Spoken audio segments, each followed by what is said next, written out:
નમસ્તે દર્શક મિત્રો, આજે આપણે એવી એક મોટા પ્રશ્નની વાત કરવી છે કે જે લોકોના જીવન સાથે જોડાયેલું છે, એના આરોગ્ય સાથે જોડાયેલું છે, સરકારની આવક સાથે જોડાયેલું છે અને આપણી સંપત્તિની કઈ રીતે લૂંટ ચાલી રહી છે એની આપણે આજે વાત કરવી છે.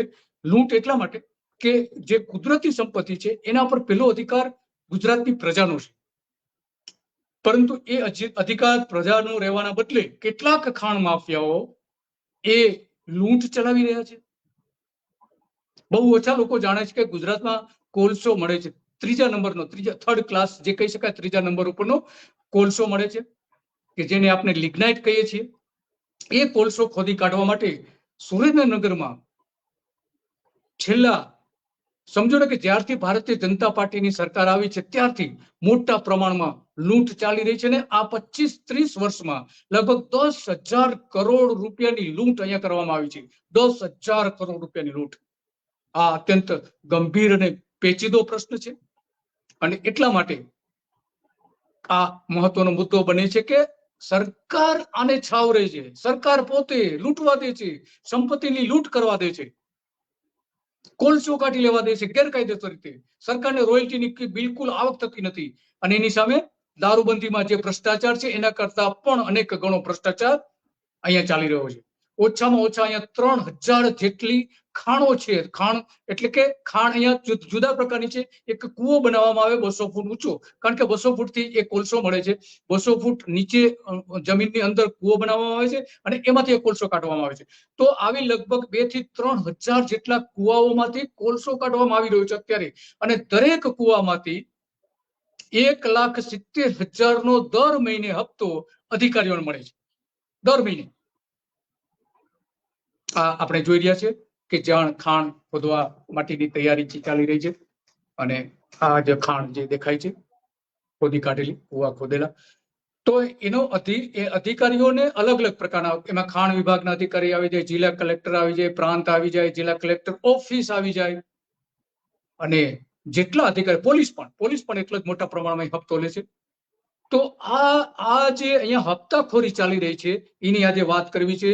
પ્રજાની સંપત્તિની લૂંટ ચાલી રહી છે એની વાત કરવી છે. આ ત્યાં બુલડોઝર ચાલી રહ્યું છે આપણે જોઈએ છે અને આપણી સાથે જોડાઈ ગયા છે આ જે ગેરકાયદેસર રીતે જે ખાણ કોલસા ખોદી કાઢવામાં આવે છે, લિગ્નાઇટ ખોદી કાઢવામાં આવે છે, એ માટે છેલ્લા કેટલાય સમયથી લડત ચલાવી રહ્યા છે રામકુભાઈ કપરાડા, કે જેમણે અનેક રજૂઆતો કરી છે કે તમે આને અટકાવો, પરંતુ એને અટકવાના બદલે ખુલ્લી છૂટ આપી દેવામાં આવે છે.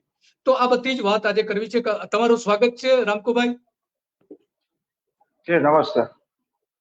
સત્યમાં આપણે એકદમ સત્ય વાત કરીએ છીએ કે જે કંઈ આપણી પાસે પુરાવા હોય, જે પણ આપણી પાસે એવિડન્સ હોય, એના આધારે આપણે બધી વાત કરીએ છીએ અને જે કંઈ લાગે તે આપણે અહીંયા સ્પષ્ટપણે આપણા અભિપ્રાયો વ્યક્ત કરીએ છીએ. તો રામકુભાઈ, મારે એ જાણવું છે કે આ જે લૂંટ ચાલી રહી છે સુરેન્દ્રનગરમાં લિગ્નાઇટની, એ શરૂ ક્યારથી થઈ અને શા માટે શરૂ થાય ને અત્યારે શું પરિસ્થિતિ છે એની થોડી પ્રાઇમરી વાત કરો ને, કે આ કઈ રીતે કોલસો કાઢવામાં આવે છે, એની અંદર ઉતરીને મજૂરો કઈ રીતે કામ કરે છે. કારણ કે આજે વાત એટલા માટે આપણે કરવી પડે છે કે ગઈકાલે 3 મજૂરોના મોત થયા હતા આવા એક કુવાની અંદર ઝેરી ગેસ બહાર નીકળવાના કારણે, જૂનો પૂરી દીધેલો કુવો ખોદવાના કારણે અંદર ગેસ થયો હતો અને ગેસમાંથી આ મજૂરોના મોત થયા છે. તો આ બધી વિગતો શું છે, ખરેખર શું ચાલી રહ્યું છે ત્યાં, એ થોડી વાત કરશો રંકુભાઈ? નમસ્તે સાહેબ. સત્ય ડે ન્યૂઝના માધ્યમથી જે તમે આ વાત આખે જે કોલસાના કાળા કારોબારની વાતને ઉજાગર કરવા માટે જે મને લાઈવમાં લીધો એ બદલ આપનો પણ હું આભાર માનું છું. આ જે કોલસો છે એ 1994 થી આની શરૂઆત થયેલી.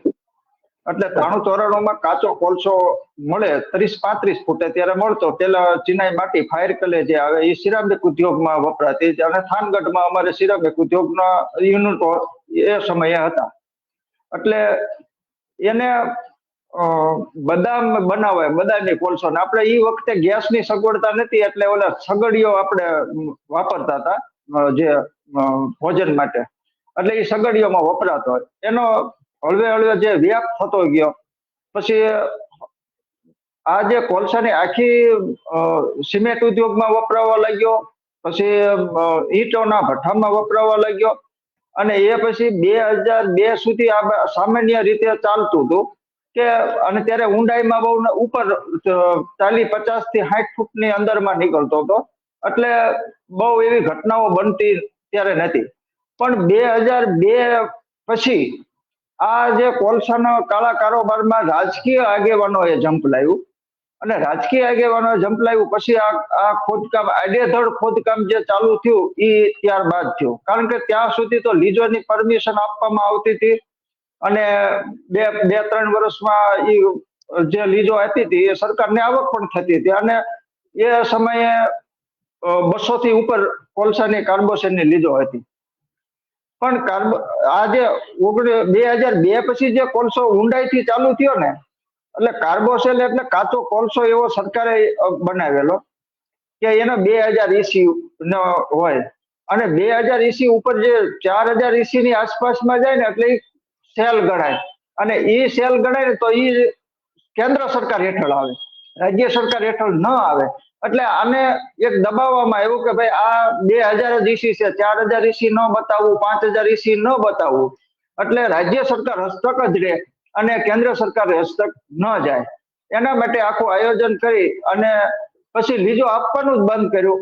અને રાજકીય જે આગેવાનો છે એ 2002 પછી આમાં એન્ટર થયા, અને એન્ટર થયા પછી સરકારી જમીન, ગૌચર જમીન, વન વિભાગની જમીન અને આડેધડ ખોદકામ ચાલુ થયું, અને એમના ઓથા હેઠળ આ ખોદકામ ત્યારથી સતત ચાલુ છે તે આજ દિન સુધી. એટલે છેલ્લા 25 વર્ષથી તો એક જ કે ધારો કે 1200 થી 1200 કુવાનું ખોદકામ થતું હતું, પણ આ છેલ્લા 4-5 વર્ષમાં અંદાજે 3000 કુવા ઉપર ખોદકામ અત્યારે શરૂ થઈ ગયું છે, અને વ્યાપ પણ કોલસો જે નીકળવાનો હતો એનો વ્યાપ પણ વધ્યો છે.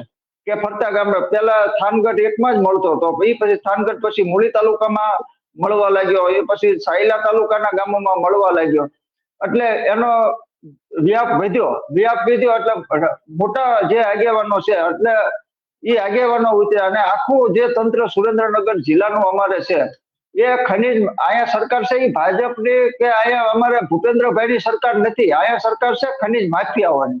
અને ખનીજ માફિયાઓ એટલા બધા હાવી થઈ ગયા છે અને એટલા બધા રૂપિયા કાળું નાણું કમાણા છે, એટલે એ ધારે એ અધિકારીને અહીંયા મૂકી શકે છે, ધારે એ અધિકારીને રાતમાં બદલી પણ કરાવી શકે છે, એટલી તાકાતવાન છે. અને જે એ ખનીજ માફિયાઓ પાછા ચૂંટણીમાં રાજકીય રીતે જંપ લાવ્યું, અને રાજકીય રીતે જંપ લાવતા રામકુભાઈ, આપણે તમને અટકાવી છે. આપણે આજે જોઈ રહ્યા છીએ એ શું છે? સેટેલાઇટ મેપમાં જે નાના નાના ટપકાઓ દેખાય છે, કાળા કાળા ટપકાઓ, ગુંડાળાઓ, એ શું છે? આ સેટેલાઇટ મેપ છે એ છે અત્યારે જે આ દેખાઈ રહ્યું છે એ થાનગઢના જામવાળી, ગુગળિયાણા એના આસપાસના ફોટોગ્રાફ છે, જે તમને 1100 આ સેટેલાઇટ થી 1100 વીઘામાં 1150 જે ખાડાઓ છે એ ખાડાઓને દર્શાવે છે. જે ટપકા છે ચારણી જેવા નાના નાના ટપકા દેખાય છે એ તમામ ઈ છે જે અત્યારે આપણે જોઈ રહ્યા છીએ. આ બધું જે છે એ જામવાળી થાનગઢના વિસ્તારનું છે. અને જે આડી પટ્ટી વાળી જે એટલે 1100 વીઘામાં 1100 ટપકા છે.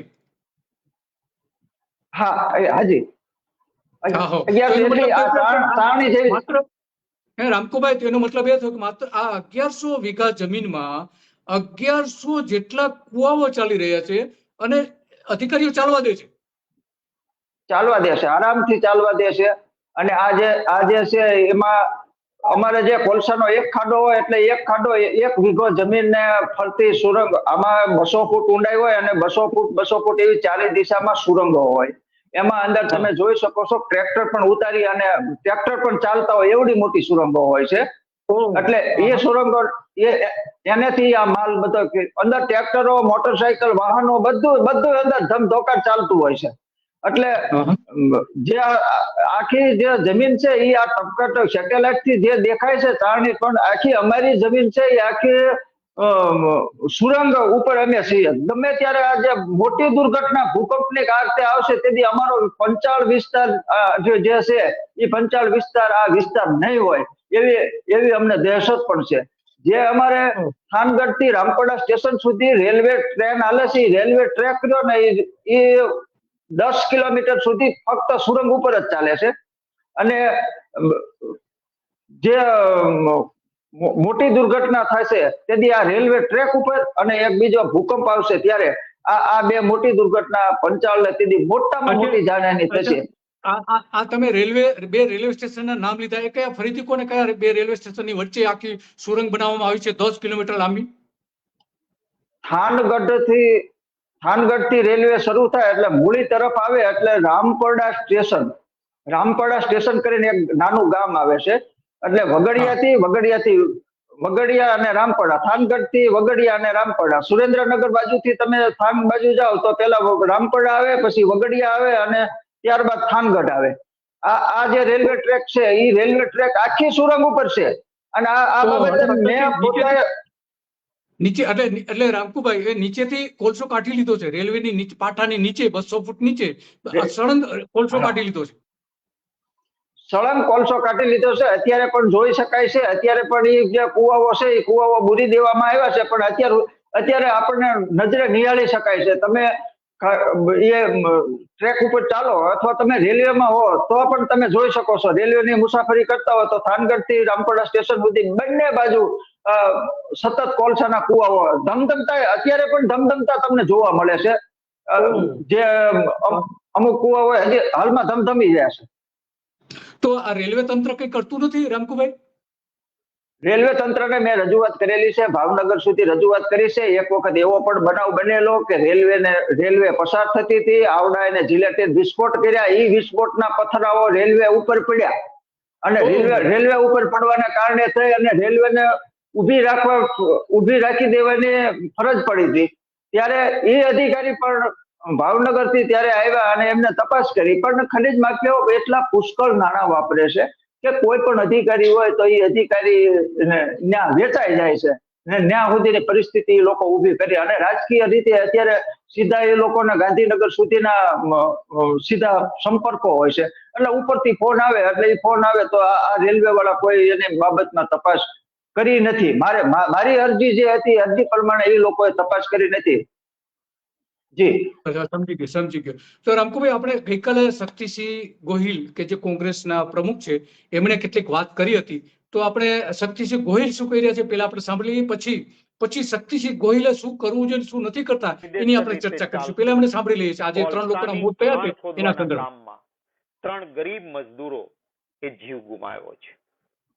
આ ગરીબ મજદૂરો મજદૂરી કરવા માટે ગયા હતા, પરંતુ આ કોલસાની ખાણ ખોદવાનું કામ એ સંપૂર્ણ ગેરકાયદેસર ભાજપના ભ્રષ્ટાચારનો આ સૌથી મોટો નમૂનો છે.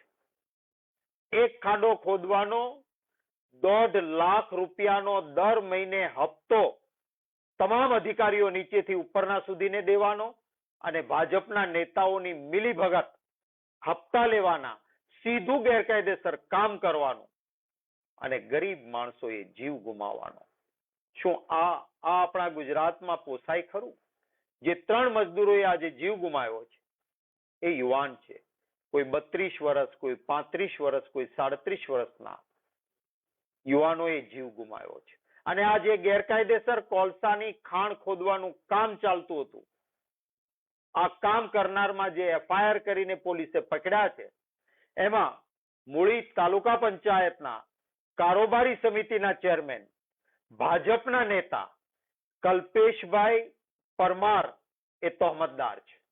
બીજા તહોમતદાર છે ભાજપના નેતા જેમના પત્ની ભાજપના જિલ્લા પંચાયતના સભ્ય છે એવા ભાજપના નેતા એ ખીમજીભાઈ કારસિયા એ આ તહોમતદાર છે. એટલે ભાજપના નેતાઓ મળીને કઈ રીતનો ભ્રષ્ટાચાર કરે છે અને નિર્દોષ માણસો કેવી રીતે જીવ ગુમાવે છે એનો આ નમૂનો છે. શું આવું તંત્ર હોય ગુજરાતમાં? શું આવા હપ્તા ખાવાના છે કે જ્યાં ગરીબ માણસ મરે તો મરે પણ ભાજપના ભ્રષ્ટાચારથી પૈસા ભરાય? આવું કામ કરવાનું છે? મને મળી છે માહિતી કે આ તો એક બાર આવ્યું છે. આવા સેંકડો ખાડાઓ ત્યાં ખોદાઈ રહ્યા છે. દર મહિને 1.5 લાખ રૂપિયાનો હપ્તો નીચેથી ઉપર સુધી બધાને ચૂકવાય છે.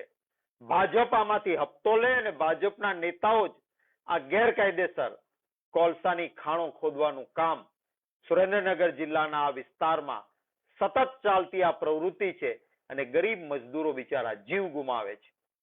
ત્યારે હું વિનંતી કરીશ કે આ સમગ્ર વિસ્તાર શક્તિસિંહ ગોહિલ હતા કે જેમણે વાત કરી કે આજે 3 મજૂરો ગરીબ મજૂરોનું અવસાન થયું છે એ કમનસીબ ઘટના છે. આપણે સરકારને તો સવાલો કરી જ રહ્યા છે અત્યારે, કારણ કે આ જે જવાબદારી સરકારની છે, સરકાર શું કરી રહી છે બધી જ વિગતો વાત કરીએ છીએ. પરંતુ શક્તિસિંહ ગોહિલને કેટલાક પ્રશ્નો છે. શક્તિસિંહ ગોહિલ, તમે બધું જ અહીંયા જાણો છો કે ખરેખર શું ચાલી રહ્યું છે. 3000 કુવાઓ અહીંયા છે આવા, અને એ કુવાઓમાં રેગ્યુલર તમે 1.5 લાખનો હપ્તો કહો છો, પરંતુ ખરેખર અહીંયા હપ્તો લેવાય છે 1,70,000 માત્ર અધિકારીઓનો, રાજકીય નેતાઓનો નહીં. રાજકીય નેતાઓનો તો અલગ, એ આપણે રામકુભાઈને પૂછીશું કે રાજકીય નેતાઓ ત્યાં શું કરે છે. પરંતુ આ જે અહીંયા હપ્તાઓ લેવામાં આવી રહ્યા છે એની તમે પૂરી વિગતો આપી નથી. કેટલા કુવાઓ છે એની વિગતો આપી નથી. તમે ઘટના સ્થળની મુલાકાત લીધી નથી. થાનમાં જાઓ તો ખરા. હમણાં આપણે સેટેલાઇટ તસવીરો જોઈ, 1 વીઘામાં 1 કૂવો બનાવી દે છે અને નીચેથી 200 ફૂટ નીચેથી બધો જ કોલસો કાઢી લે છે. આ લૂંટ ચાલી રહી છે અને તમે મૌન બેઠા છો. તમારે ત્યાં સ્થળ ઉપર જઈને ખરેખર તો આંદોલન કરવું જોઈએ. ત્યાંના લોકોને ભેગા કરવા જોઈએ, રામકુભાઈ જેવા નેતાઓ જ્યાં છે ત્યાં એમને, અને દિવસો સુધી આંદોલન કરીને ભારતીય જનતા પાર્ટીએ અહીંયા જે 10,000 કરોડ રૂપિયાની લૂંટ ચલાવી છે એ તમારે જાહેર કરવી જોઈએ. એ પ્રતિપક્ષ માટેનું, વિરોધ પક્ષ માટેનું પેલું કામ છે. માત્ર તમે વિડીયો મોકલીને, તમારો વિડીયો અમે પૂરેપૂરો ચલાવ્યો, પરંતુ માત્ર તમે એક વિડીયો મોકલી દો અમને અને એના આધારે તમે કહી દો કે અમે કામ કરી દીધું છે, બરાબર નથી. સ્થળ ઉપર જ્યાં કામ કરી રહ્યા છે, રામકુભાઈ જેવા ઘણા બધા કાર્યકરો કામ કરી રહ્યા છે, કેમ નથી જતા તમે ત્યાં? આ સૌથી મોટો તમને સવાલ છે. અને જેમ બને વહેલી તકે તમે ત્યાં જાઓ અને આ ભારતીય જનતા પાર્ટીએ ત્યાં કેવા સ્કેમ કરેલા છે એ ઘટના સ્થળે લોકોને બતાવો કે આ અહીંયા સ્કેમ કરેલા છે. નહીં કે ગાંધીનગરમાં બેસીને કે અમદાવાદમાં બેસીને તમે વિડીયો મોકલી દો, એનાથી કામ નથી પતી જતું. માત્ર આટલું કરવાથી કઈ પ્રજાના કલ્યાણ નથી થવાનું. તમારે ત્યાં ઘટના સ્થળે જવું પડે. ત્યાંના સ્થાનિક લોકો છે આ માફિયાઓથી કેવા પરેશાન છે એ તો પૂછો તમારા કાર્યકરોને, કોંગ્રેસના કાર્યકરોને. કઈ રીતે એના ઉપર હુમલાઓ થઈ રહ્યા છે તો પૂછો. કોણ હપ્તાઓ ત્યાંથી લઈ રહ્યા છે ત્યાં જઈને પૂછો તો ખરા. કમસે કમ આટલું તો કરો. તમે જે વાત કહી અમે પૂરેપૂરી બતાવી, પરંતુ આ સવાલો તમારી સામે છે. તો રામકુભાઈ, આમાં જે શક્તિસિંહ ગોહિલ જે વાત કરી રહ્યા છે કે 1.5 લાખનો હપ્તો લેવામાં આવે છે, તો ખરેખર આ હપ્તો જે છે એ આપણી જાણકારી પ્રમાણે 1,70,000 છે. તો એ અધિકારીઓ પાસે જઈ રહ્યો છે, બરાબર, આપણા કહેવા પ્રમાણે. પરંતુ જે રાજકીય પક્ષો છે, અલગ અલગ રાજકીય પક્ષો તમામ, અને એમાં સત્તાધારી પક્ષ જે છે ભારતીય જનતા પાર્ટી, એના નેતાઓ પણ તે હપ્તો લે છે અને પોતાની ખાણો હવે તો ચાલુ કરી દીધી છે. આ ગઈકાલે જે ઘટના બની એમાં તો સ્પષ્ટ થયું છે. તો એમાં જિલ્લા પંચાયતના સભ્યના જે સભ્ય તરીકે સભ્યના પતિ, એટલે કે એ સભ્ય, મહિલા સભ્ય કોણ છે એ કોઈ જગ્યાએ નામ છપાયું નથી આજ સુધી ભારતીય જનતા પાર્ટીના. એનું એક તો નામ શું છે એ જો તમે કહો તો વધારે સારું છે. અને આ અહીંથી રાજકીય પક્ષો કઈ રીતે હપ્તાઓ લઈ રહ્યા છે, કે હપ્તા લેવાની સિસ્ટમ શું છે લોકોની? આમાં સાહેબ હું તમને પહેલા જણાવું કે આ જે અત્યારે જિલ્લા પંચાયતના જે સભ્ય છે એમના પતિ અને મૂળી તાલુકા પંચાયતના કારોબારીના ચેરમેન, આ લોકોની જ ગત જાન્યુઆરી 25 જાન્યુઆરી 2024 એમની જ કોલસાની ખાણ મૂળી તાલુકાના ખંપાળિયા ગામે ચાલુ હતી. એમાં 3 જણાના મૃત્યુ થયા ઘટના સ્થળે. એટલે અમને ખબર પડી કે ભાઈ આ મૃત્યુ થયા, પણ પોલીસ ને રાજકીય આગેવાનોએ થઈ અને આ આખી ઘટનાને દબાવી દીધી. કે કારણ કે બે પરપ્રાંતીય હતા અને એક જે મજૂર હતો એ અમારો સ્થાનિક હતો. સવારે અમે એ મજૂરને મળવા માટે ગયા, એટલે એના પિતાએ જેવું કીધું મારા દીકરાને ભેંસે પાટું મારવાથી મૃત્યુ થયું છે, એટલે હું તો બીજું કઈ કરી શકું નહીં. પણ હું પછી મને એમ થયું ગમે એમ કરીને આ લોકોનું ઉજાગર તો કરવું છે. એટલે હું ઠેઠ દાહોદ ગયો, દાહોદ થી MP સુધી ગયો 28 તારીખે હું એમપી પહોંચ્યો. એમપી પહોંચીને જે મૃતક વ્યક્તિઓ હતા એના સગા સંબંધીઓને મળ્યો. એમના મેં ત્યાંથી વિડિયા બનાવી અને મેં 29 તારીખે હું પરત આવ્યો અને સુરેન્દ્રનગર મેં એસપી ને કલેક્ટર ને બધાને આપ્યા કે જો આ વ્યક્તિઓ છે, આના વ્યક્તિઓ મૃત્યુ પામ્યા છે, આ એના આધાર કાર્ડ છે, આ એના ચૂંટણી કાર્ડ છે, આ એના ફોટોગ્રાફ છે, અને તમે આ લોકોને સામે ગુનો કેમ ન નોંધ્યો? એ કે અમે તો પરપ્રાંતીય મજૂરો છે, અમને કોઈ મળતું નથી. અને ત્યારે હું એ આખું પ્રકરણ લઈ અને એ લોકોને હું અહીંયા લાવ્યો. 30 જાન્યુઆરીના દિવસે એમનો ગુનો પાછો નોંધાયો. અને ગુનો નોંધાયો ત્યારે જે કામગીરી પોલીસને કરવાની હતી એ પોલીસે કામગીરી કરી નહીં. ત્યારે મેં પ્રદેશ કોંગ્રેસ સુધી પણ આ બાબતની મેં જાણ કરેલી, પણ દુઃખદની બાબત એ છે કે મને પણ કોઈ સહયોગ એમાં મળેલો નહીં. અને મેં 3 દિવસના હું તરત ઉજાગર કરી અને 3 દિવસ અમે ઉપવાસ ઉપર કલેક્ટર કચેરી સામે બેઠા કે આ લોકો સામે ગુનો નોંધાવવો પડે. અને એ વખતે પણ ગુનો નોંધાયો 30મી જાન્યુઆરી 2024. આ અત્યારે આ ફરી વખત એ જ લોકો છે અને એમનો આ ફરી બનાવ બન્યો છે. એટલે પોલીસ સતર્ક બની છે.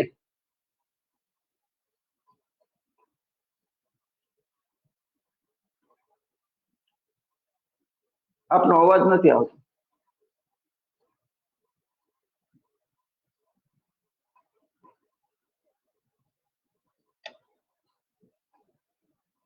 અવાજ નથી આવતો આપનો.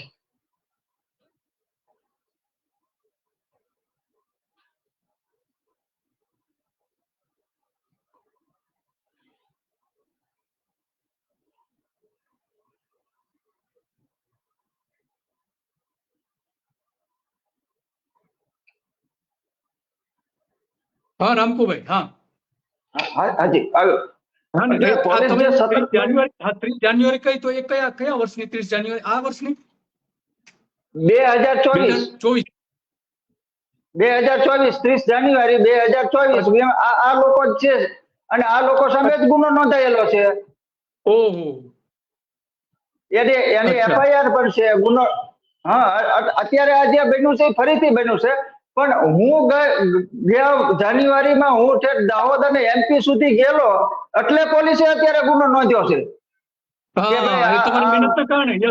બાકી નોંધો પણ નહીં. વાત સાચી તમારી. હા, અને નકર પોલીસ ન નોંધત. પોલીસ કારણ કે જો અહીંયા સ્થાનિક અને એક બાજુ શું સ્થાનિક મજૂરો હતા.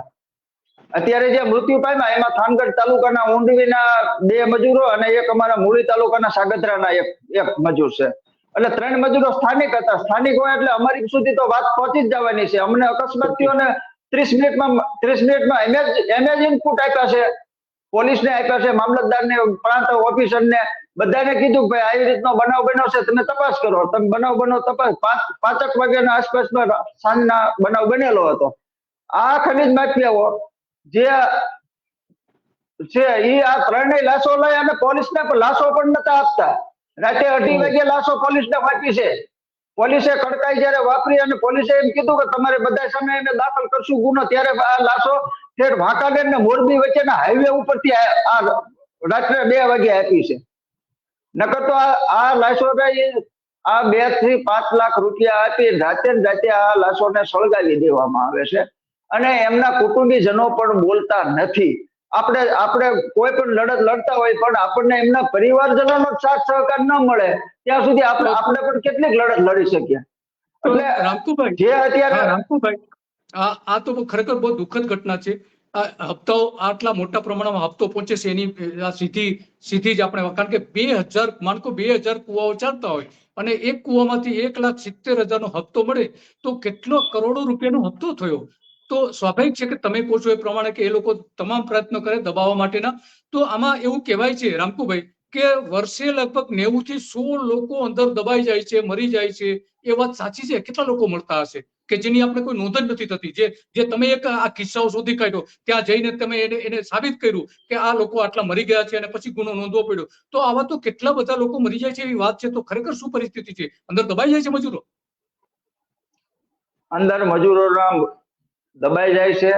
એને 2 થી 5 લાખ રૂપિયા જો આપવામાં આવે છે અને કારણ કે પોલીસ તો હપ્તો લેતી હોય એટલે પોલીસ એમના ખનીજ માફિયાઓના સપોર્ટમાં હોય. જે કલેક્ટર છે, મામલતદાર છે, એ પણ હપ્તો લે છે એટલે એ પણ સપોર્ટમાં હોય. એટલે આખું તંત્ર જે ખનીજ માફિયાના સપોર્ટમાં હોય, ઓલા માણસો જે છે એ તો ગરીબ માણસો છે. એ ગરીબ માણસો શું કરે? એને તો 2-5 લાખ રૂપિયા આપી દે એટલે એ ચૂપ થઈ જાય છે.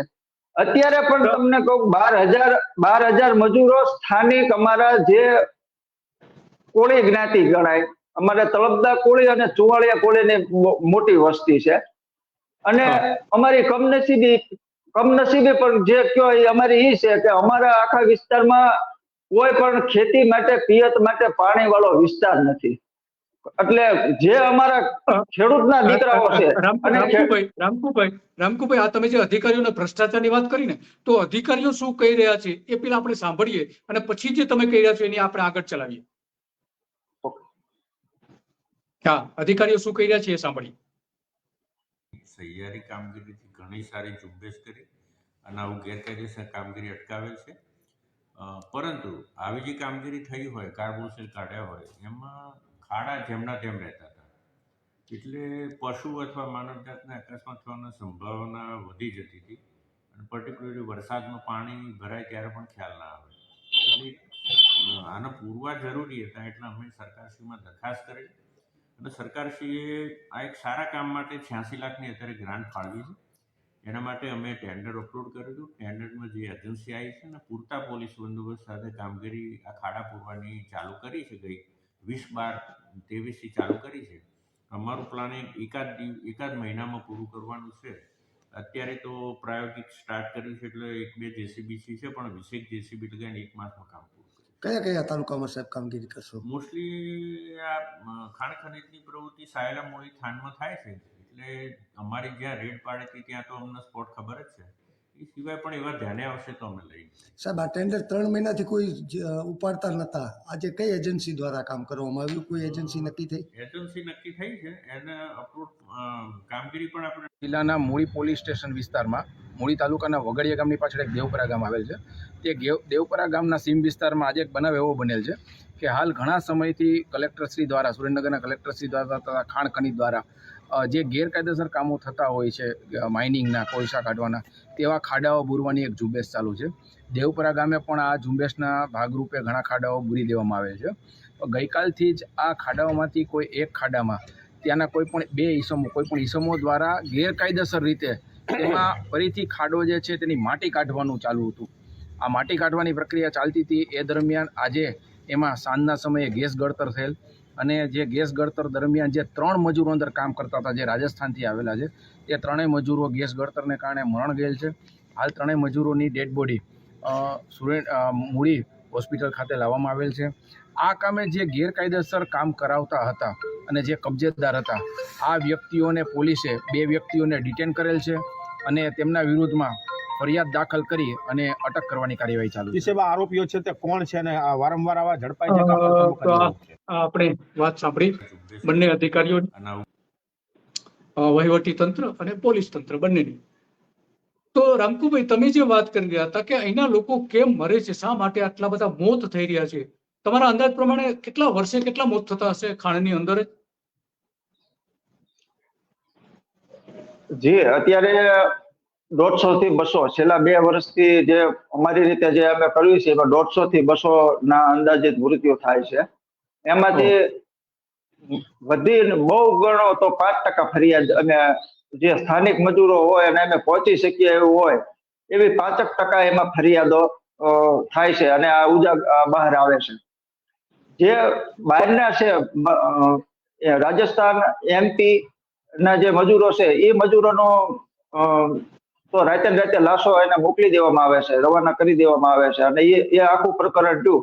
તમને વ્યક્તિ જ ન જડે તો આપણે બીજો તો કઈ કરી શકીએ નહીં. પણ અમને એક આના જે કયો અત્યારે એટલે જીત અમને થઈ છે કે અત્યારે બને ત્યાં સુધી કોઈ પણ બનાવ બને છે તો ક્યાંય અમે ન પહોંચી શકીએ અને કદાચ રહી જાય તો અલગ વાત છે. બાકી ફરિયાદ અમે પછીનો જે છે લગભગ નોંધાય છે. અને અમુક મૂળ હજી અમે 5% પહોંચ્યા છીએ ફરિયાદ નોંધવામાં. બરાબર. અચ્છા, તમે રમકુભાઈ, તમે આગળ વાત કરતા હતા, આપણે જે આ બે અધિકારીઓનો વિડીયો જોયો એ પેલા કે અહીંના જે કોળી સમાજ છે એ અત્યંત ગરીબ છે અને આ ખાણમાં કામ કરવા માટે મજબૂર હોય છે, તો એ શું છે, ત્યાંની સામાજિક પરિસ્થિતિ બતાવો શું છે? આખો વિસ્તાર જે છે એ વિસ્તાર અમારો કોઈ પણ પાણીનો સ્ત્રોત નથી, એટલે ખેતી માટે જે છે, એટલે ખેતી માટે પિયત માટે અમારી પાસે કોઈ સ્ત્રોત નથી. ફક્ત ને ફક્ત વરસાદ આધારિત જ ખેતી થાય છે. આખો વિસ્તાર અમારો છે એ પથ્થરવાળો મોટો વિસ્તાર છે અને ખેતી વાળો. હવે જે નવા અત્યાર સુધી તો બાપ દાદાઓ જે એમાં હતી અમારી જૂની પ્રણાલી પ્રમાણે ખેતી કરતા હતા. હવે વસ્તી વધારો થયો, ખેડૂતોને હવે જે યુવા પેઢી આવી એ પૈસા તરફ કે રૂપિયા તરફ એની દોટ છે. થોડુંક જે જીવન છે જીવવાની શૈલી પણ બદલાય છે. એટલે હળવે ખેડૂતો પણ એના કોલસો કાઢવામાં એમ કે આપણને તાત્કાલિક રૂપિયા મળી જાય, આમ થાય તેમ થાય, એટલે પોતાની જમીનમાં પણ કોલસો ખોદાવવા માટે ખનીજ માફિયાઓના શરણે જાય છે. જે બીજા છે તો મજૂર તરીકે જે છે તો મજૂરી અહીંયા તો 250-300 રૂપિયા પ્રતિદિનની અમારે ખેતીમાં ચાલુ હોય, એના બદલે આ લોકો 700 રૂપિયા આપે. જો 700 રૂપિયામાં 24 કલાક કામ કરે તો એ મજૂરને 1400 રૂપિયા મળે. એટલે દિવસે કામ કરે, કારણ કે આમાં 8 કલાકમાં ટ્રક નીકળી જાય. જે જિલેટિનના વિસ્ફોટ કરવાના હોય, વિસ્ફોટ થઈ જાય પછી સીધા કોલસો ભરવાનો જ આવે, એટલે 8 કલાકમાં એક ટ્રક 30 ટનની ટ્રક બહાર નીકળી જાય. એવી ને એવી રાત્રે પણ એક 30 ટનની, એટલે 16 કલાક કામ કરે, એટલે પ્રતિ કલાકે આ મજૂરને 100 રૂપિયા મળે. હવે જે આખો દિવસ કામ કરે અને 300 રૂપિયા 250-300 રૂપિયા મળતા હોય, એને બદલે આ જે મજૂર છે એને 1500 રૂપિયા મળે, તો આ લોકો એ કામને પ્રાધાન્ય આપશે. એટલે જે આમાં જે મોત થાય છે એ દુઃખની બાબત એ છે કે અમારા બધા ખેડૂતોના દીકરા છે, અને ખેડૂતોના દીકરા આ જે અમારે જો પાણી ખાલી નર્મદાનું અમને મળે અને અહીંયા જો પિયત માટેનું થાય તો કોઈ પણ બાબત તો આ કોઈ ખેડૂતોના દીકરાને રસ નથી, અને ખેડૂતોને એની જમીન એની માને ખોદાવવાની જરૂર નથી. પણ આ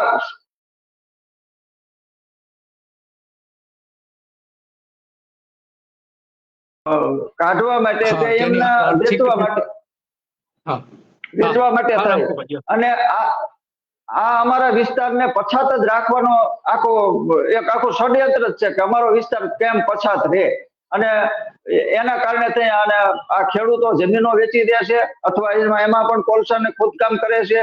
અને બાકી તો ખેડૂતને નાનો માણસ છે, અને આખું તંત્ર જે છે અહીંયા અમારું જે છે એ રાજ જ અમારા ખનીજ માફિયાનું છે. અહીંયા કોઈ ગુજરાત સરકાર નથી, કેન્દ્ર સરકાર નથી, અહીંયા રાજ જે છે એ ખનીજ માફિયાનું છે. જે ખનીજ માફિયાઓ સાથે રહે એ લોકો ચૂંટણીમાં જીતી શકે. સરકારને પણ જે પક્ષો છે એમને પણ મત જોવે છે, એટલે મત જોવે એટલે એમને મત અને વોટ અને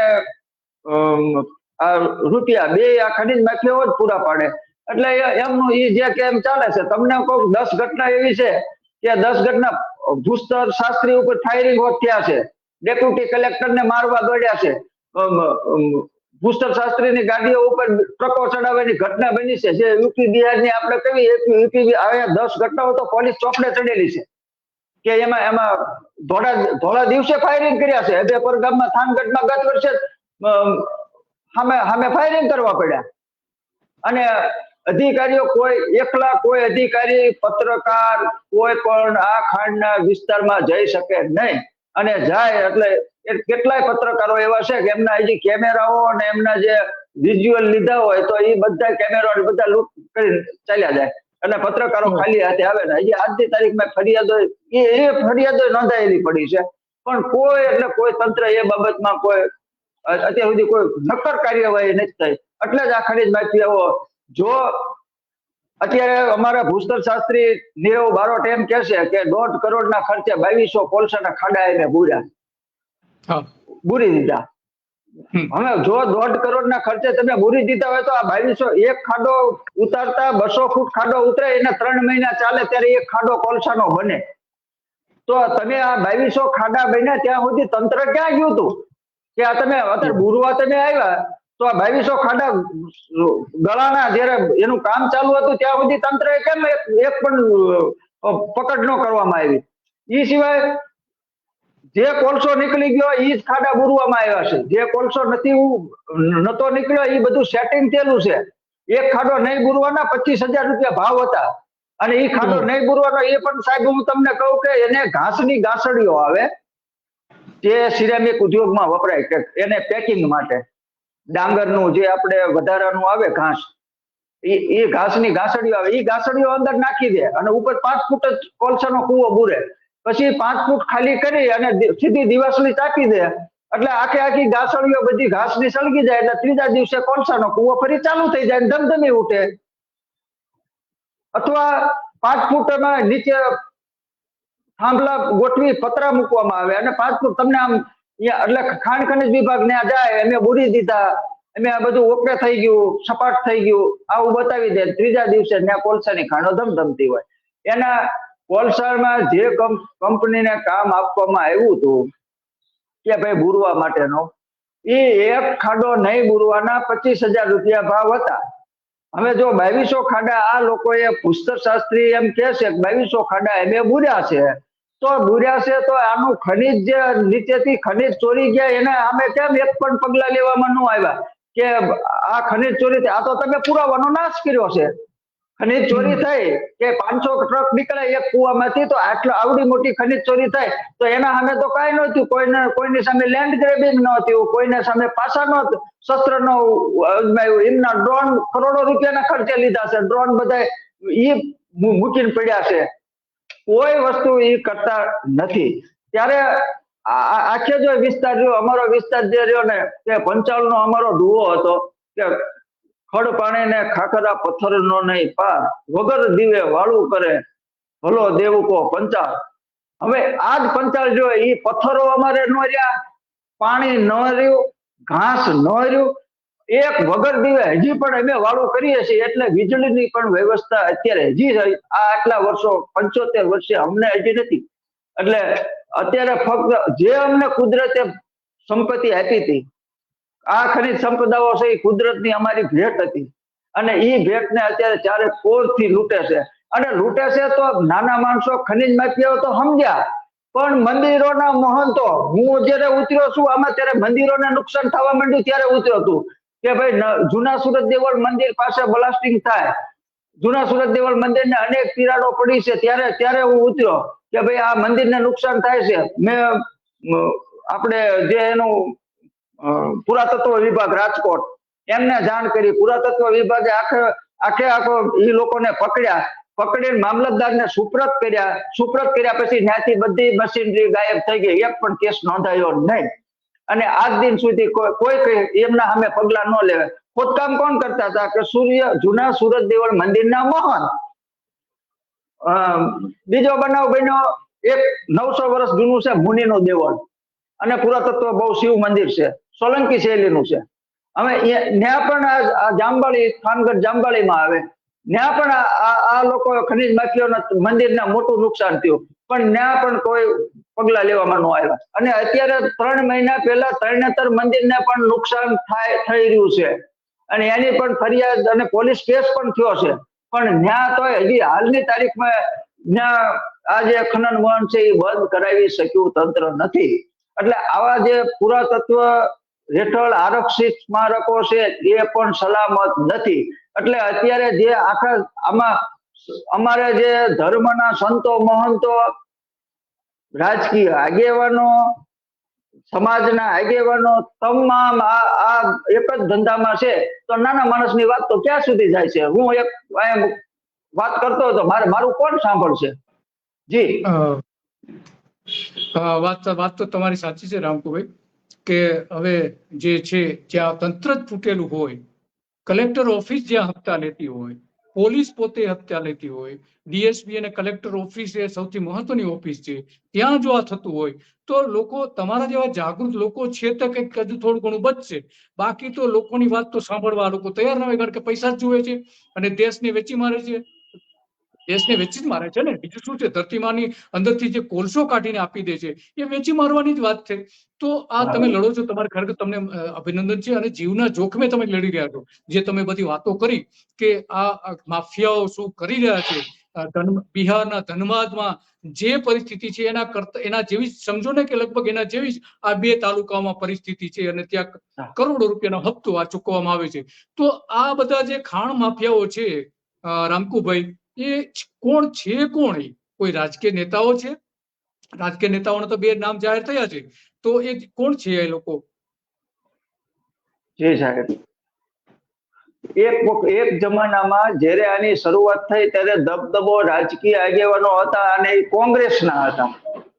જ્યારે આ દબદબો ચાલુ થયો અને આમાં જે ઉપર હાથ હતો, એટલે ત્યારે 2002 થી 2007 સુધી કોંગ્રેસના નેતાઓ આ ખોદકામમાં મોટા પાયે હતા. પછી આ આખી સરકાર જે બધી એમના ચાલી અને 2007 પછી સામે અત્યારે જે બધા આવ્યા એ ભાજપના આગેવાનો છે. અને અત્યારે અહીંયા પક્ષ છે એ બીજા નંબરે છે, ધંધો છે એ પહેલા નંબરે છે. એટલે અહીંયા કોઈ કોંગ્રેસ ભાજપ એવું એવી બાબત રહી બીજા નંબરે આવે છે.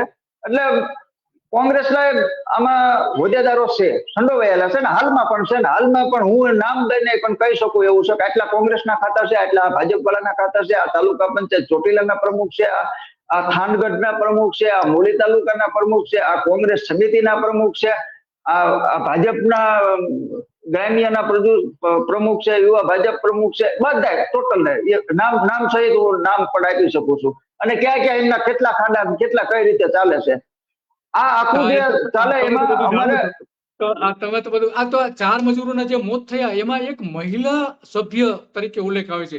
નામ ક્યાંય છપાયું નથી, નામ કોઈ બોલતું નથી. મહિલા કોણ છે? ભાજપના છે? શું નામ છે એનું? એમનો મારે બહુ યાદ નથી, પણ સવિતાબેન કરીને નામ છે મારા મત મુજબ. એટલે સવિતાબેન આજે ખેમજીભાઈ છે, ખેમજીભાઈ ના પત્ની છે. એ 2021 આપણે જિલ્લા પંચાયતમાં ચૂંટાણેલા છે. એટલે સમજી ગયો. તો આમાં તો આમાં જે છે એ રાજકીય પક્ષોને કઈ રીતે આ ખાણ માફિયાઓ મદદ કરી રહ્યા છે? હવે એમાં હું કહું, ધારો કે મારા જેવા માણસે ચાલુ કર્યું હોય કે મેં મારી વાડીમાં નીકળ્યો, મારી બાજુમાં મારા ગામમાં કોલસો હોય અને હું જ ચાલુ કરું, એટલે મને ખાણ ખનિજ વિભાગ એના રાજકીય આગેવાનો મોકલે, ખાણ ખનિજ વિભાગ આવે, મને કોઈ 25-50 લાખનો દંડ આપે, એટલે મારે એમના શરણે જવું પડે. એટલે રાજકીય આગેવાનો એમાં ઉતરે અને મને એમ કે ભાઈ 10 લાખ રૂપિયા તમે આમાં આપી દો, એટલે તમારું આ જે નોટિસ છે ને એ નોટિસ ને એ બધું પૂરું થઈ જાય એમ. એટલે હળવે હળવે એમ ચાલુ કર્યું. પછી જયારે ખુલ્લામાં આવ્યું ને ત્યારે કમલમ જયારે બનાવવામાં આવ્યું સુરેન્દ્રનગર જિલ્લામાં કાર્યાલય, એટલે કમલમમાં બધાને બોલાવીને ટાર્ગેટ આપવામાં આવ્યો કે ભાઈ તમે શું આપશો. એટલે કહેવામાં આવ્યું કે ભાઈ આ ખનિજ માફિયો ટાઇલ્સ આપશે, આ ખનિજ માફિયો ઈંટ આપશે, આ ખનિજ માફિયો કપચી આપશે, આ ખનિજ માફિયો રેતી આપશે. એટલે આ ઇલેક્ટ્રિક બોન્ડ કોઈને ખાલી એમના જે ચેક જમા થયા છે ને, કોના પૈસા આમાં જમા થયા છે, અને એનાથી આ જે એમાં તો એ ખાલી બહાર પડે ને એટલે ટોટલ ખનિજ માફિયા સિવાય એક પણ નામ નથી રાજકીય આગેવાનનું. ટોટલ ખનિજ માફિયાના નામ છે, ફલાણાભાઈ 2 લાખ આપ્યા, કોઈ 5 લાખ, 10 લાખ, 15 લાખ. આ બધું ફંડ જે રહ્યું એ આખું એનું નેટવર્ક પ્રમાણે હાલે છે. સરકારી તમામ કાર્યક્રમો છે એ આ ખનિજ માફિયાઓ ઉપર છે કે ભાઈ સરકારે અમારે હમણાં ભૂપેન્દ્ર પટેલ મુખ્યમંત્રી થાનગઢ તાલુકામાં આવેલા, તો એમના આખા કાર્યક્રમની જવાબદારી ખનિજ માફિયાઓની હતી. અંકુભાઈ, આમાં જે તમે જે કહ્યું કે આ ફંડ આપે છે, તો ચૂંટણીમાં જીતાડવાની પણ જવાબદારી આ લોકો માફિયાઓ લે છે ખરા? અરે વિડીયો છે સાહેબ, વિડીયો છે. જે અત્યારે અમારા ધારાસભ્ય છે શામજી ચૌહાણ, અને શામજી ચૌહાણે મીટિંગ કરીને એની ચૂંટણીમાં 2022 ની ચૂંટણીમાં કીધેલું જો અહીંયાથી ભાજપનો કેન્ડિડેટ નહીં ચૂંટાય તો એક પણ કોલસાની ખાણો ચાલુ રહેશે નહીં. એટલે આ લોકોને એમ કીધું કે ભાઈ ત્યારે આ નીરવ બારોટ અમારા જે ભૂસ્તર શાસ્ત્રી છે એની બદલી તમે કરો, આ કડક અધિકારી છે, આ ન ચાલે. એટલે એની બદલી કરવાની જવાબદારી લેવામાં આવી અને સામે ફંડ આપવામાં આવ્યું અને એ લોકોને જે 20 થી 25,000 મતની લીડથી જીતાડવામાં આવ્યા. એટલે જીતાડવામાં જ્યાં સુધી જો ભાજપને મત ન પડે, આ ચૂંટણીમાં પણ એ જ રીતે હતું. કારણ કે આ ચૂંટણીમાં અમારે ઉમેદવાર તો અહીંના કોંગ્રેસ તરફથી ઋત્વિક મકવાણા સ્થાનિક ઉમેદવાર હતો. અને બરોબર, એટલે એમાં પણ એ જ ધમકી આપવામાં આવી હતી કે ભાઈ તમે ચાલુ રાખવાનું છે, કોલસો નકર બંધ થઈ જશે. એટલે અમારા ધારાસભ્યો પણ એમ કે આ તો રોજીરોટીનો સવાલ છે, આ ગેરકાયદેસર છે, એ એમની રોજીરોટી ગણે છે. અને ધારાસભ્યો શામજી ચૌહાણ હોય કે ઋત્વિક મકવાણા બે ખનીજ માફિયા મીટિંગ કરેલી છે કે આ રોજીરોટી હાટું થઈને ચાલુ રાખો, આમ કરો તેમ કરો. પણ તમે કોઈ પણ ગેરકાનૂની ધંધા હશે, આખી આ ચેનલ એવી છે કે એમાં ભૂસ્તર શાસ્ત્રીને પણ મળે જ છે પૈસા. કારણ કે આ કોલસો રહ્યો, એ કોલસો ફક્ત 80 રૂપિયાનો પ્રતિ ટને વેચાય છે. પ્રતિ ટન ખનીજ ને જે મર્યાદા આવે એમાં સરકારને 80, લીજો કેટલી છે? ફક્ત 22. છેલ્લા 20 વર્ષથી એક પણ લીજ આપવામાં નથી આવી. લીજ નથી આપવામાં આવી એટલે અમને આ ગેરકાનૂનીમાં વધારે રૂપિયા મળે છે, એટલે લીજ ફાળવવામાં નથી આવતી. આમાં ખનીજ માફિયાઓનો નકરો વાંક કે ગુનો છે એવું હું નથી માનતો. તો લીજો કેમ ફાળવવામાં નથી આવતી? એક પણ લીજ છેલ્લા 20 વર્ષમાં કોલસાની નથી આપવામાં આવી. જૂની લીજો છે, જૂની લીજો એમનામ ચાલે છે. એ લીજોમાં ક્યાંય પણ એક કિલો પણ કોલસો નીકળે એવી પરિસ્થિતિ નથી. કોઈ પણ અહીંયા વેબ્રિજ, સીસીટીવી કેમેરા, એની બોર્ડર જે અહીંયા જે એના નિયમો અનુસાર જોવા એ કોઈ પણ નથી. આટલો એની સામે જેટલો જિલેટીન વપરાય છે, લાખો રૂપિયાનો જિલેટીન વપરાય છે, વિસ્ફોટક પદાર્થ. એક પણ લીજ ધારકે કલેક્ટરમાં અરજી નથી કરી કે મારે આ વિસ્ફોટક મારે જોઈએ છે એમ. તો આ વિસ્ફોટક કેમ આવે છે? સુરેન્દ્રનગર જિલ્લામાં ટ્રકે ટ્રકો 2000 થી 3000 કોલસાની ખાણો ચાલતી હોય, એમાં વિસ્ફોટક પદાર્થ કેવડો મોટો વપરાય છે. એ પણ એક મોટું આ રીતનું આખું ષડયંત્ર છે કે આખું હપ્તા સિસ્ટમ થી આ લોકો ચાલતું હોય છે. તો આમને જે કાર્ય કરવાનું છે, જો લીજો આપવા માંડે તો નાના માણસોને લીજ મળે તો સરકારને પણ જે રોયલ્ટી મળવાની છે. પણ એ પણ કામ કરતા નથી અને છેલ્લા 20 વર્ષથી કોઈ લીજ આપી નથી. અને જેટલી અત્યારે 20 થી 22 લીજો છે, એમાં 6 લીજોમાં તો ભૂસ્તર જે અમારી કચેરી છે એના અધિકારીઓ ભાગમાં છે. એટલે આખી નેટવર્ક તમે જુઓ તો 80 રૂપિયાનો પ્રતિ ટન સરકારમાં કોલસાનો ખનીજનો ભાવ છે, એના અધિકારીઓ લે 180 રૂપિયા. એટલે પ્રતિ ટને અધિકારી ભૂસ્તર શાસ્ત્રીના ખિસ્સામાં 100 રૂપિયા પ્રતિ ટને પડી જાય. અહીંયા જે ખાંડ જે લીજ ધારક છે એ 800 રૂપિયા વેચે છે આના પાસ પરમિટ, 1 ટનના 800 રૂપિયા. હવે તો એને 600 રૂપિયાનો નફો મળે છે જે લીજ ધારક છે એને. એટલે આખી આ ચેનલ જે છે એ ચેનલ જે રહીને એટલે ગેરકાનૂની જે કામ થાય છે તો એના પાસ પરમિટ તો લીજ ધારકો વેચે છે. જો સરકારી તંત્રને બંધ જ કરાવવું હોય તો લીજ ધારકોને માટે તો એક લીજમાં એ ગમે ત્યારે આપણે ચેલેન્જ આપ્યું છે કે 22 લીજમાં તપાસ કરે અને એક લીજમાં એક 20 કિલો કોલસો જો મળે તો જે અધિકારી હોય એના સાથે જવા હું તૈયાર છું. અને એક પણ નિયમ અનુસાર લીજ હોય, એક પણ નિયમ અનુસાર લીજ નથી. પણ આ લીજો ચાલવા દેવામાં હવે દરરોજ એક લીજ ધારક 30 પાસ પરમિટ વેચે. એક પાસ પરમિટ રહે 26 ટનની અંદાજિત ફાટે અમારે કોલસાની. હવે 26-25 ગણો તો 25 હોય અને 20 થી વેચે એટલે 500 ટન થયો.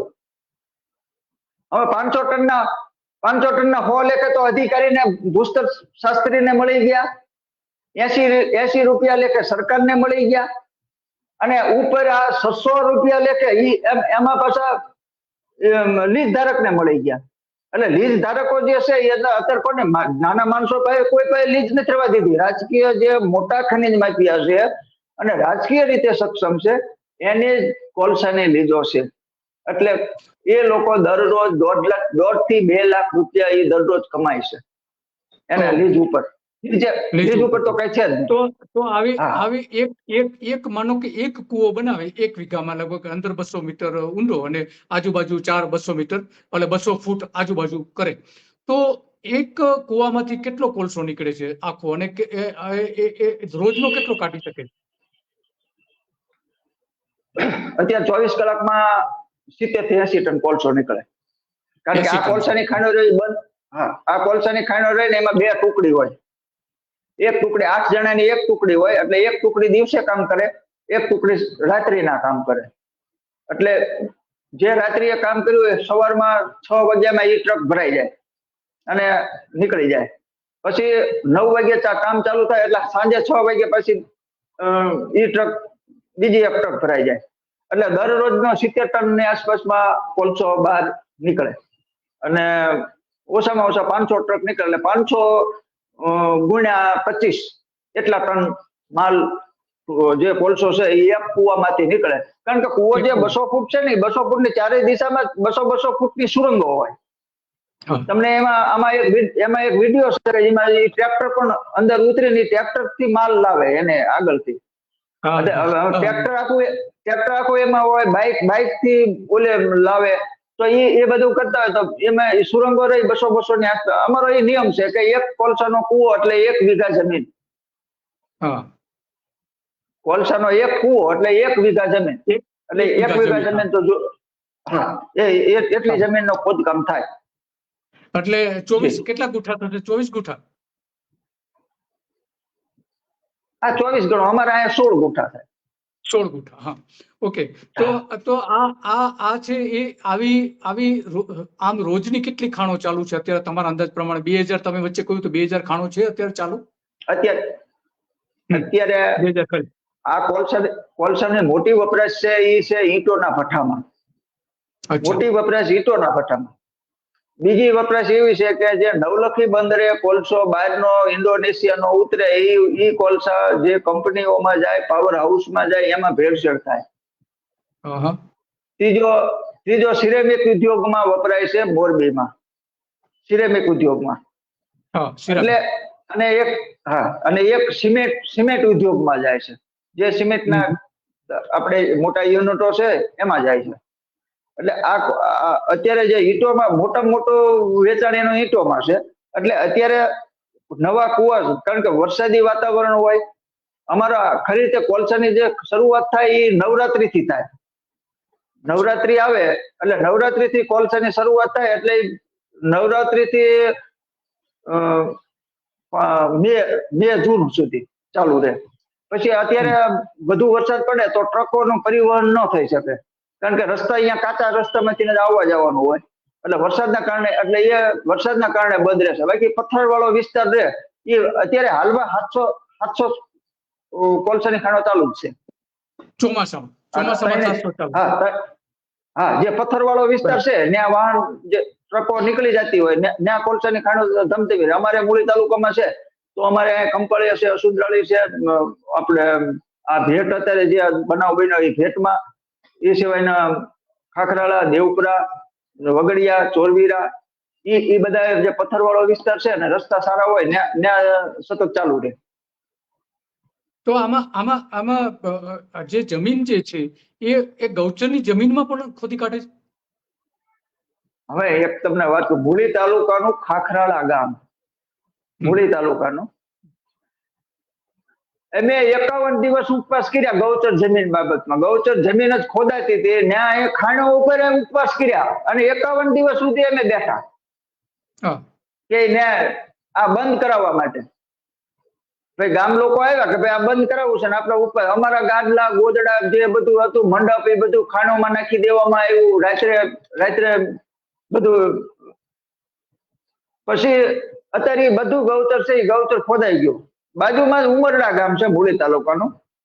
ઉમરડા ગામમાં સરપંચ રજૂઆત કરીને થાકી ગયા તંત્રને કે ભાઈ આ મારું ગૌચર ખોદાય છે, તમે બંધ કરો. સરપંચે રેડ પાડી એને વિડીયોગ્રાફી કરી, કોઈ સામે કેસ કરતા જ નથી. ખાણ ખનીજ વિભાગ કોઈ જતું પણ નથી, કેસ કરતા પણ નથી, ખાણો એક દિવસ બંધ રહી પણ નથી. સરપંચ પોતે લેખિતમાં 10 વખત એને લેખિતમાં આપ્યું છે. સરપંચે 2 વખત તો રેડ પાડ્યું સરપંચ પોતાએ. ઉમરડામાં એ રેડ પાડી તો તંત્ર જ ન જાય, પોલીસને બોલાવે પોલીસ ન જાય, ટીડીઓ ને બોલાવે ટીડીઓ ન જાય, મામલતદારને બોલાવે મામલતદાર ન જાય, ખાણ ખનીજ વિભાગ ન જાય, સરપંચ ક્યાં સુધી અને પાછા નોટિસ પાઠવે સરપંચોને કે તમારા ગામમાંથી ખનીજ ચોરી થશે તો તમને સસ્પેન્ડ.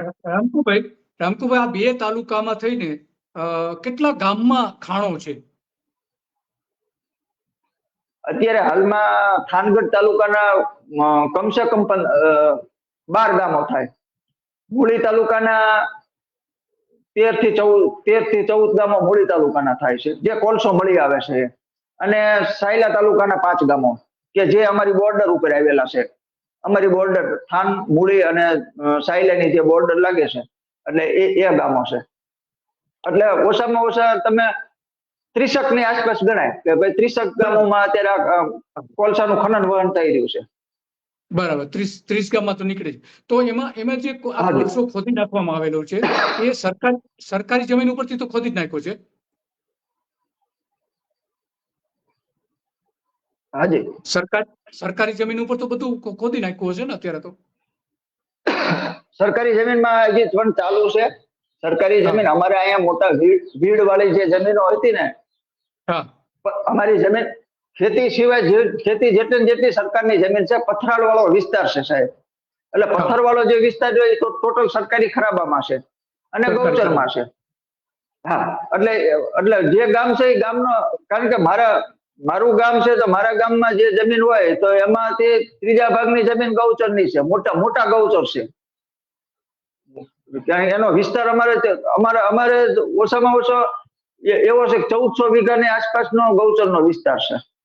1400 વીઘા કે એ આખી જમીન રહી પથ્થરવાળી જમીન છે. એમાં ઘાસ સિવાય બીજું કઈ પણ ન થાય અને ખેતી પણ ન થાય, એટલે કોઈ દબાણ ન થાય. આ ખનીજ માંથી આવ્યા એટલે અહીંયાથી આ શરૂઆત થઈ કે આ દબાણ થયું. એ જમીન ખુલ્લી જ હતી અને ઢોર ઢાકર પશુઓનો એમાં નિભાવ થતો હતો. હવે એના અત્યારે પથ્થરોનું ગેરકાયદેસર ચાલુ જ છે. પથ્થરો ઉપરથી તોડીને એને રેતી સિલિકા સેન્ડ બનાવે અથવા ઓલા બેલા બનાવે, મકાનમાં સિલિકા સ્ટોન ના મોટા બેલા બને. હા, એટલે એ રીતે આ આપણે જે વાત કરવી છે કોલસા એકની જ છે. આવી નવી બ્લેક સ્ટોન જે કપચી બને એનો પણ મોટો કાળો કારોબાર છે.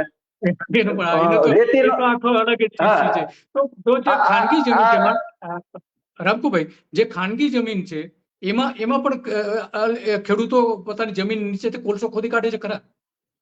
હા, જમીન એટલે આમાં એવું છે કે ધારો કે મારી જમીન છે, મને મારી જમીનમાં નીચે કોલસો છે, એટલે હું કોઈ પણ, કારણ કે હું તો પહોંચી શકવાનો સૌ નહીં ખર્ચ કરવામાં. ખેડૂત તો નાનો માણસ છે, એ પહોંચી શકવાનો નથી. એટલે ખનીજ માફિયાને આપવા, એટલે ખનીજ માફિયા ખેડૂતને પ્રતિ ટન 400 રૂપિયા આપે.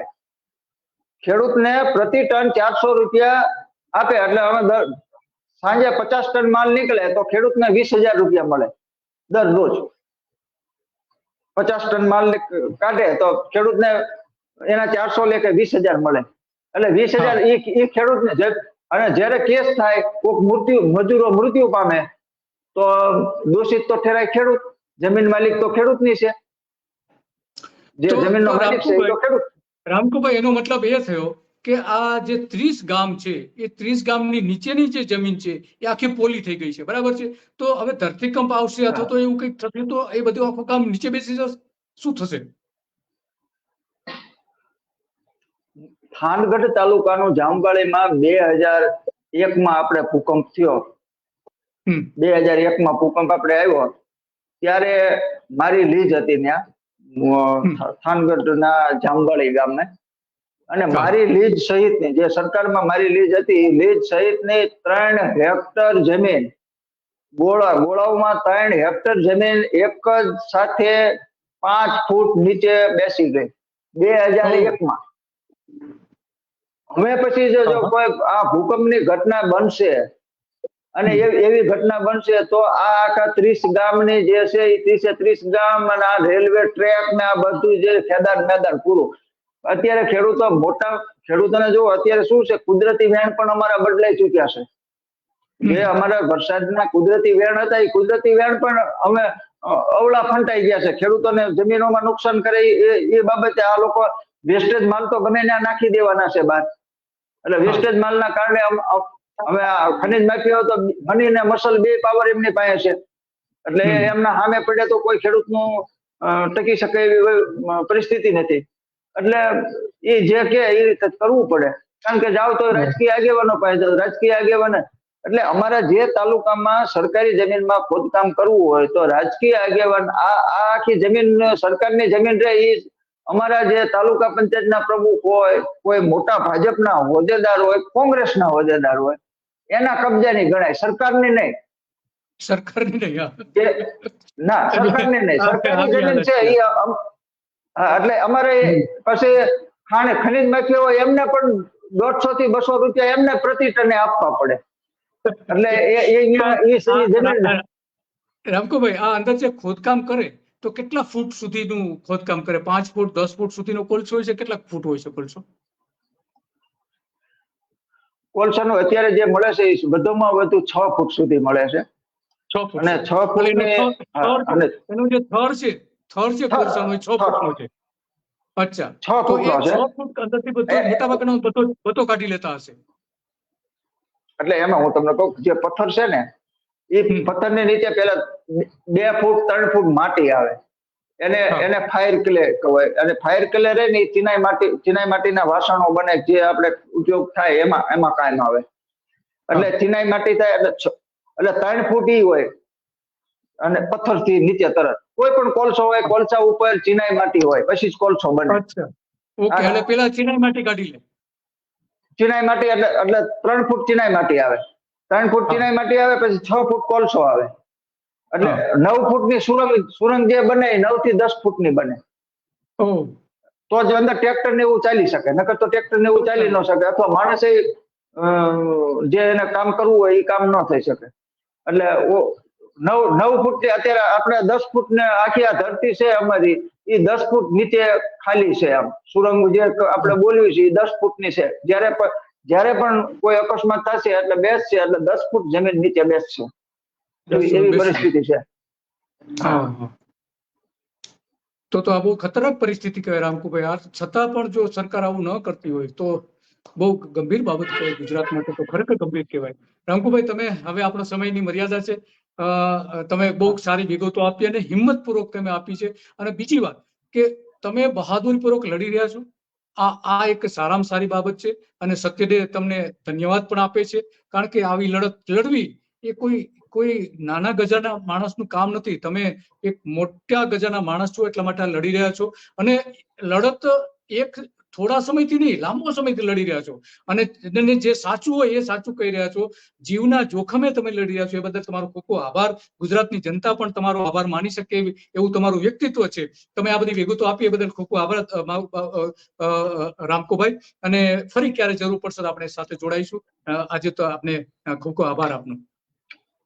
ચોક્કસ સત્યદેવના શરણે સત્યમ એવું જઈએ તે જે આગળ જે આપણને કુદરતી સંકેતો મળતા જાય ત્યાં સુધી લડતા રહેશું. અને તમારા જેવા જે વિદ્વાનો છે એમના મારો અવાજ ઉપર સુધી પહોંચાડે અને સરકારને સદબુદ્ધિ આવે અને આ કામ જલ્દી બંધ થાય એવા પ્રયત્નો આપણે કરતા રહીશું. આપનો પણ હું પણ આભાર માનું છું. જી.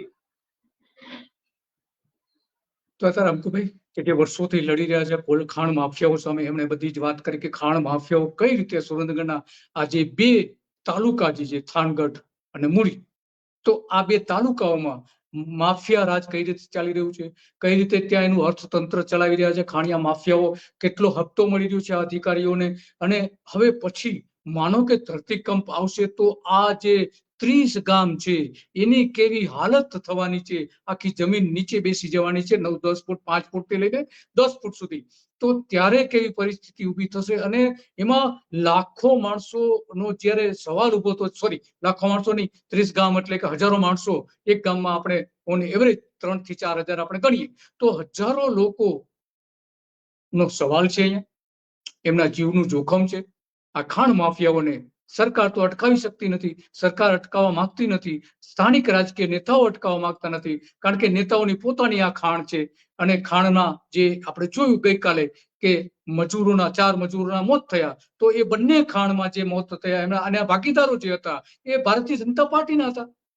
તો એવું કહી શકાય કે આ જે ખાણ માફિયાઓનું રાજ ચાલી રહ્યું છે એ રાજ માત્ર ખાણ માફિયાઓનું નથી, આ જ રાજકીય નેતાઓ, આ જ ભારતીય જનતા પાર્ટીના નેતાઓ, આ જ કોંગ્રેસના નેતાઓ ત્યાં આ ખાણ માફિયા બનીને લૂંટ ચલાવી રહ્યા છે.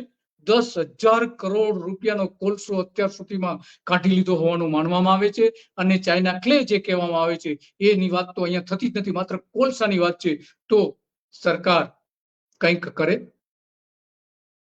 એવી લોકોની અપેક્ષા છે, કારણ કે અહીંયા સીધો ભ્રષ્ટાચાર છે અને ભ્રષ્ટાચાર અટકાવવો એ સરકારની જવાબદારી છે. અને આપણે આશા રાખીએ કે ભૂપેન્દ્ર પટેલ આમાં પગલાં ભરે અને નરેન્દ્ર મોદી સમક્ષ આ પણ રજૂઆતો થઈ છે, એ પણ આમાં દરમિયાનગીરી કરીને ખાણ માફિયાઓનું રાજ છે અટકાવે અને લોકોની તિજોરી, સરકારની તિજોરીમાં એના પૈસા આવે એ પ્રયત્ન કરે એવી ગુજરાતના લોકો અપેક્ષા રાખે છે.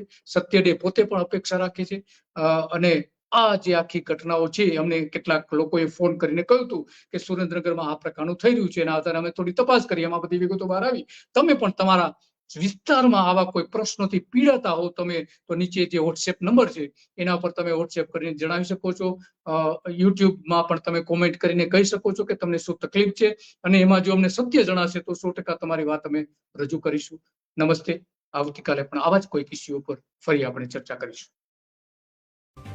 જો તમે આ વિડીયો ફેસબુક પર જોઈ રહ્યા છો તો લાઈક અને ફોલો કરો, અને યુટ્યુબ પર જોઈ રહ્યા છો તો અમારી ચેનલને સબસ્ક્રાઇબ કરો. saturday.com આઝાદી સમાચારોની.